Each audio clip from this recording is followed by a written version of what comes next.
peut-être passer dans à la situation de guerre, de véritable guerre qui ravage l'Est de la République démocratique du Congo.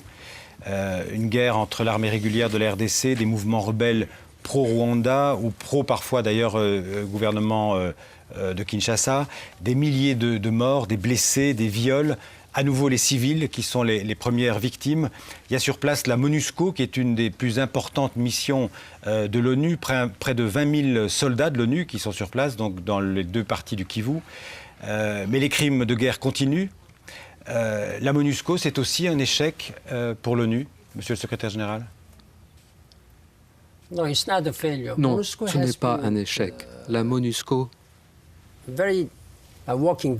a travaillé d'arrache-pied pour protéger la population civile. La situation actuelle causée par le mouvement rebelle M23 qui se livre des combats dans la partie est de la RDC a suscité de vives préoccupations au sein de la communauté internationale. L'Union africaine et les dirigeants des pays de la région ont eu des réunions pour discuter ce problème.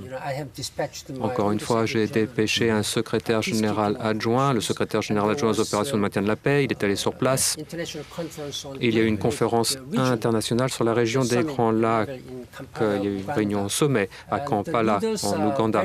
Et les dirigeants sont fortement engagés. J'ai parlé au président Paul Kagame du Rwanda. J'ai parlé au président de la RDC également.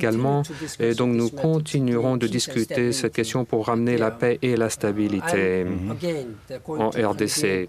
Encore une fois, je vais convoquer une réunion au sommet, une réunion de très haut niveau en marge de l'Assemblée générale. Dans 2 semaines, on pourra examiner ce dossier. Alexandra.